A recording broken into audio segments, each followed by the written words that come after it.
This morning, we're going to be taking a look at Ecclesiastes chapter 2, verses 1 through 11 is going to be our main passage. And it's divided up into three sections. We've got verses 1 through 3, verses 4 through 8, and then 9 through 11.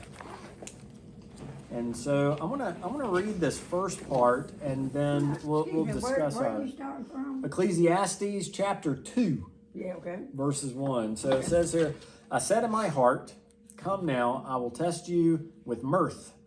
Therefore enjoy pleasure. But surely this also was vanity. I said of laughter, madness, and of mirth, joy, satisfaction. What does it accomplish? I searched in my heart how to gratify my flesh with wine while guiding my heart with wisdom, and how to lay hold of folly till I might see what was good for the sons of men to do under heaven all the days of their life.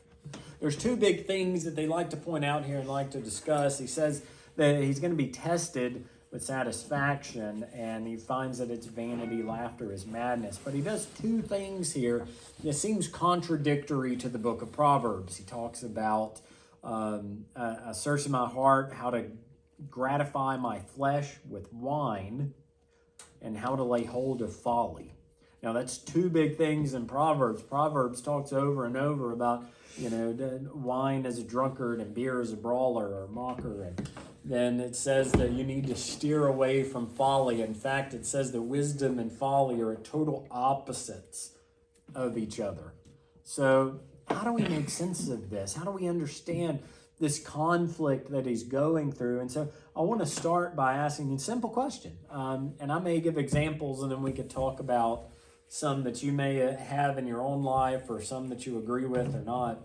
But if you could give yourself, when you were younger, at least one piece of advice, what would it be? And think about that. I looked at a few different websites to see which ones were the main ones. If you get a list, what are the main ones that pop back up over and over of advice you'd give to your younger self? And there were a few that came up a few different times, but I guess we'll see if we agree with them. And then if you want to add any to it afterwards, you certainly can.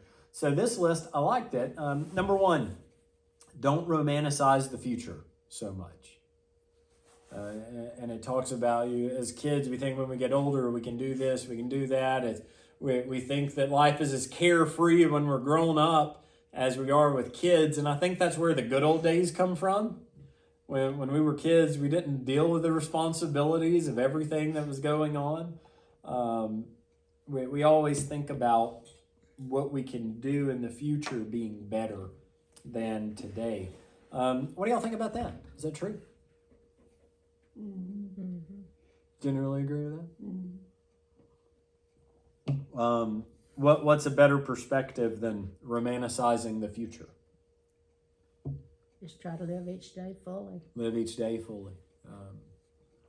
A lot of people look forward to the break that is to come, when you get the better job or whatever it may be, and it doesn't always happen that way. And I say this to my wife, she'd joke about it, she'd say it's true, like Petal High School, working for the Petal School District is a dream job. That dream is a lot more nightmarish than what we realized. There's a reason it's the #1 school district, because there's a lot they put on those teachers. Can I say something? You absolutely. No, and on the news the other day, this man was talking, and he is trying to get spanking and prayer back in school somewhere in Florida. And I thought that was a good thing. That is good. They need some discipline at home. They do. Yeah. They do. It really begins at home first. It does. That's right. All these new methods of discipline. That's very true. That's very true. But, recognizing what we have today, and that the grass isn't always greener on the other side. There's people that make so much money. There's a lot of life that they're neglecting in order to do that. And so whatever the situation may be. Well, you know why the grass is greener on the other side of the fence? Why is that? The septic tank over there. Septic tanks over there? That's right. In California, why the grass is greener? because it's been such droughts there. They ration the water supply. The grass is always greener because there were pictures coming out. Colleges spray paint the grass. Oh, Yeah, they There's a Yeah. green fertilizer you can put on the bad spots. It makes Really? it look green. huh. There's two big fields up there near me, and they had soybeans. And when they gathered them, then apparently they went in there and fertilized the ground and everything. That is the most beautiful fields Huh. of green grass going up the highway and turning down. Probably ryegrass. That's the only thing that grows in the winter. Yes, possibly, and they have put cows on it now. And so, but it is just so beautiful to look out across there, all this beautiful green grass. It's one of the most satisfying things to see when you see all the dead grass and you come on that square of just beautiful green grass. Keith Socher and them have that field across from Truett and them, Oh, and that's really growing now. yeah. They got that grass planted just at the right time. The Nixons, if you go down that dirt road at the end of ours, they have really green grass, and I like to see it. Those cotton fields are pretty too when they're all white, just covered, but Yeah. somebody had you a cotton sack to pick it, it wouldn't be pretty. I did a lot of that. Not as a at all. kid. I've got pretty colored Awful leaves little on my things. yard. Yeah. I got leaves. They're not pretty colored, but I got leaves. Y'all want Some some of pine mine straw? still Come on red. over. Oh, I got that too. Someone said the other day, and I get it. I understand. They said that you could sell that pine straw, and I said, really? Yeah. I said, well, next year I'll go sell some sand down on the beach, because we got enough pine straw around here. That's for I sure. used to Sell go some around beach- breaking straw Beachfront up, pap, Yeah. Yeah. people's beachfront yards and carry it to my harpity. yard. In Arizona. Number 2, life is too short to care about what other people think. We find that to be true. Well, it is for me. I think I really so. don't care what people think of me because I've had some people that's thought really bad of me, and I'm not what they thought I was. Yeah. I remember, I was just 51 when my husband passed, and I looked like at that time, looked like I was about 30. And my mother-in-law, she just seemed to think that I was going to go out hopping around with every man around. And that was not me. Yeah. I'm a decent woman. And I remember I've had one date in 32 years. He was a friend. His wife had passed. We were friends, him and his wife and my husband and I, and our kids played ball and all that. And not long after my husband had passed, I went to church with my sister. And the preacher asked me, how long my husband had been dead, and was talking to me, and he said, you seem to be doing well. Now your responsibility is to help someone who is struggling. Well, when his wife passed, he was pitiful. And I knew that he had taken to drinking. And so my sister called me and said, there's a thing going on down at Paul B, come down. And so I thought about him, and I called him, and he said, no, I can't go. He said, I've got to wash clothes. I said, okay.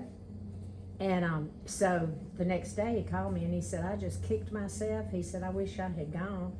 And I told him, I said, I just think you need to get out of the house, I'm not trying to hit on you or anything. Well, anyway, he called me, and he said, let's go out and get something to eat. So when I got in his truck, I said, now you don't have to buy my meal tonight. I said, we're just friends and I'm gonna give you the money. And he reached across and shook his finger in my face just like that and said, I'm gonna buy your meal tonight and I don't wanna hear another word about it. And I thought, uh-oh, that had to be the way he spoke to his wife. He had to do her the same way. And I thought, oh, buddy boy, you don't shake your finger in my face. So we went and ate, and we came back, and I told him I had to go to my sister's. He went home. The next day he come, he was drinking a beer. And I said to him, I said, you know what?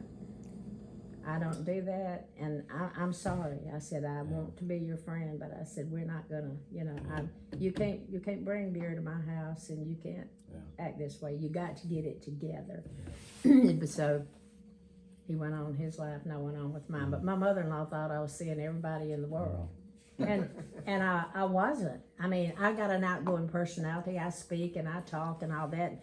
And she saw me as flirting with me, and I don't call myself flirting with me, and I'm just a friendly person. But I got morals. You've always been that way. Yes, yes. And I really don't care what people think about me, because I've had people think bad of me whenever I'm hadn't done a thing, but they look at me like you've done something horrible. Yeah.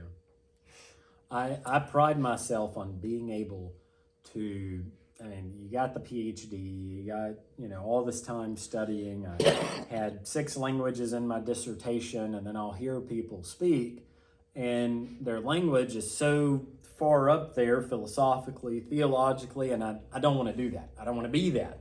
I want to be able to relate the word to anybody and everybody, and I take great pride in how I'm able to relay information. And that anything could be said in a certain way to help people understand. And I choose words and phrases very carefully. I practice how I emphasize words whenever I'm speaking, getting ready for Sunday morning. And I remember right as COVID was at its height, there was rumors that come the summer they had started to work on a vaccine for COVID, and there was one family in our church that didn't like vaccines. I knew they didn't like vaccines. I didn't know the extent of it, but I knew they didn't. And so as we're, start to roll it out, politicians are beginning to talk. I'm watching the news, seeing it. So I would say we were meeting outside. We weren't doing this, weren't doing that. The Baptist Convention put out a statement of do's and don'ts during COVID. And so I would say now that vaccines are rolling out, perhaps politicians would be willing to loosen the reins a little bit and let us do more. And I said that 2 Sundays. And then after that, the lady that didn't like vaccines sent me a message and said that they don't think they're coming back to church anymore because my language is making an allowance for the word vaccine. I wasn't saying anything negative, wasn't saying anything. I was trying to be as neutral as possible because I knew she didn't like it. And that's when I come to realize that you're just not going to make everybody happy. And you could jump through hoops to try and say things or to make people happy, and it's just not going to work what other people think. And it's a shame. That's just like my oldest son and Trump. I can't say anything to him against Trump. Really? Still, Yeah. even though he knows what he is. Yeah. Well, you were right about the message this morning. We have a duty. It's our American responsibility to be able to say things that we disagree with. I'll try to go through these quickly. And this one, I guess, is similar. Don't compare yourself to others. They've got their own circumstances. They've got their own things they're going through. And they have their own skeletons in closets, demons to deal with, however you want to say it. Embrace change. You give advice to your younger self. Things are going to change. Sometimes for the better, sometimes for the worse. Sometimes we can be fine with the way things are. Yeah, just like, we were married 67 years when he passed. That's a big change, because I lived with my mom and daddy, lived with them, and then lived with Henry all those years. And that's a big change. Creates change. Diversify your skill set. Be good at a few different things, not just one thing. And I guess that would come back to, if you're a football player, eventually you're going to get that ring if you try hard enough. What happens after that? What becomes of Tom Brady when he retires? Baseball players when they retire? He's already got a ring for every finger, don't he? He just about does. Yeah, I think so. It's When pretty they close. retire, Oh, yeah. when they retire, they get restaurants. Well, that's true. That is true. This is where I'll add one to this because it's similar. I would probably say to my younger self, and I knew it, I knew this verse when I was in high school, but just the implications of it, that in his heart a man plans his course, but the Lord determines his steps. I wanted to be a band director, knew I was going to change after being saved, wanted to be a minister. How that was going to work, I don't know. You can even set your heart on it, but you have no idea how you're going to get there, what you're going to do. Diversify your skill set. I love working on cars. And who would have thought that would be one of my most successful ministries to people, is working on their car. But my grandson decided when he was in junior high that he wanted to be a chaplain. He started teaching Sunday school, and he still wants to be a chaplain. That's good. All right, we'll move on. Don't be afraid to ask for help. Would you have needed to hear that growing up? I don't think it's growing up. I'm seeing a lot of just everybody at any age. Oh, more now as we get older. I still don't like to ask for help. I don't like to ask, but I will ask my son, since he lives right out back of me. And I pay the garbage bill, and I pay for the water and all that other stuff. So I have a text message group to some of the shut-ins that are around. I go to Walmart pretty much every morning because I drop Miles off at daycare, and then it's like a mile down the road. And I'll send him a message. Hey, I'm here at Walmart. Do you need me to pick you up anything? And Well, that's a wonderful I'll do it. Like, people don't. because there's a lot of people that can't get there. Yeah, but let me tell you, I've had people apologize to me, and they've said, I wish I'd take you up on it. There's one lady, and I'm so happy she does it. I can count on her to, like, if she needs paper towels or something, I will pick them up, take them to her. But the others, like, they apologize to me because it's nothing with me. It's that they don't want to ask for help. And I wish they would. I wish they would. So I think if we could tell something to our older self, it would be, don't be afraid to ask for help. Well, tell me the name of a good plumber then. Larry, he's a retired plumber. Yes, sir. Uh-oh. Put money into savings as early as possible. It's a good financial one. This one, I'm going to come back to this. Number 10 was no one has it figured out. And I think that's true. We're all just kind of, what are you supposed to do as an adult at 35, at 45, at 55, 65? We're all still kind of making that up as we go along, and that's why we give advice. But number 9 here, number 9 goes, there was a contradiction. One website said this, another website said another. Number 9 here, put your happiness first. And then another one said, don't focus on happiness. The other one said, focus on your values. What do y'all think? I like that one better because happiness is fleeting. Happiness is kind of fleeting, isn't It depends on it? the situation whether you're happy. Something could happen in the next minute and you're unhappy. Yeah, but I like to make my kids and my grandkids happy. Yeah. That's what Yeah. I love making Maddie happy. But it's now getting to the age where I'll come home about, Maddie, I got you this. And about 30 seconds later, she'll never touch it ever again. That's kind of... They get to the age that they have to pick out things for themselves. That's true. I heard her say for the first time this past week, I told her, you should play with Miles with this. She was like, but that's a baby toy. Oh, man. Man. 5 years old and she's grown. Yeah. Don't tell me that. When my daughter got in Which junior high, 16. she wanted name brand jeans and shoes and all that stuff. I said, when you go to work and make your own money, you can buy what you want to. Yeah. Yeah. Well, the big thing right now is 10. this is my toy. This is my food. This is my Not the iPad. She'll know because it'll be like my iPad. She's playing a game on. She'll be like, "This is my game, child. I will throw it away. I will no." So yeah, and she knows I'm crazy enough. I'll do it. To actually do it. I think it's right. And this was the point of everything I was saying here, and why we were looking at this whole list to begin with, because the advice you would give to your younger self. And the one on don't focus on happiness, I think here's what the preacher, what Solomon is saying here, because he said to my heart, come and test satisfaction. And he found it all to be meaningless. He found it all to be useless. He found it all to be worthless. He was trying to satisfy, to please himself.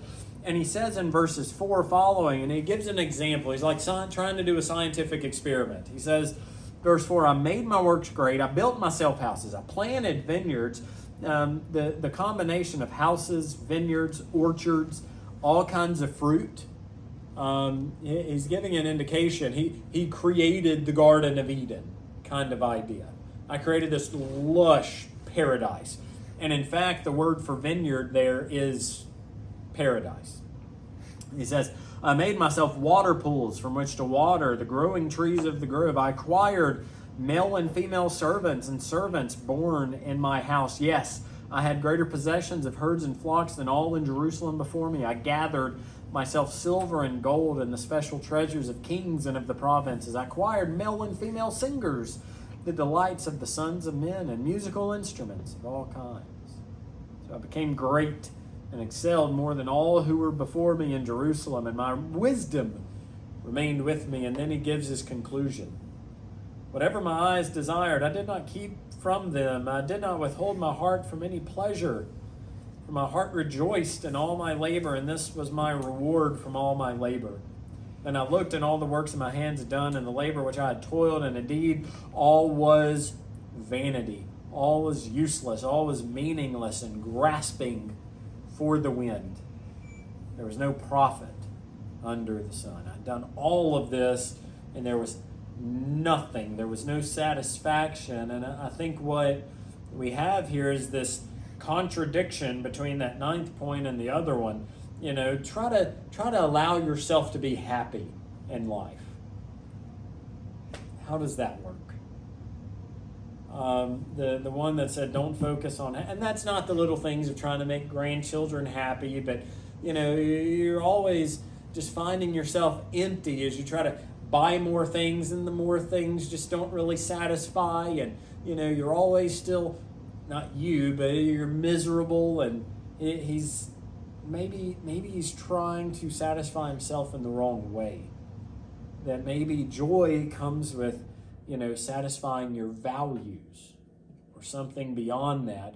And why is Ecclesiastes turning to alcohol or wine or turning to folly to try and pleasure himself? And he sees that he did this and it didn't bring him the joy that he wanted. And yet when we get Proverbs, we see that they're already saying this. Beer is a brawler, wine is a mocker. Well, I think at the end of the day, you're talking about life advice. Proverbs is giving the advice to Ecclesiastes. You know, you're giving your advice to your younger one. The writer of Proverbs is the one who's already been through it and in those moments figured it out. The writer of Ecclesiastes is in the depths of figuring it out and realizing that satisfaction and joy comes from more than just buying yourself things, that there's got to be more to it. We're going to see by the end of the book what gives him that satisfaction, but he's not there yet. And so that's what I've got. Ecclesiastes. Anything else?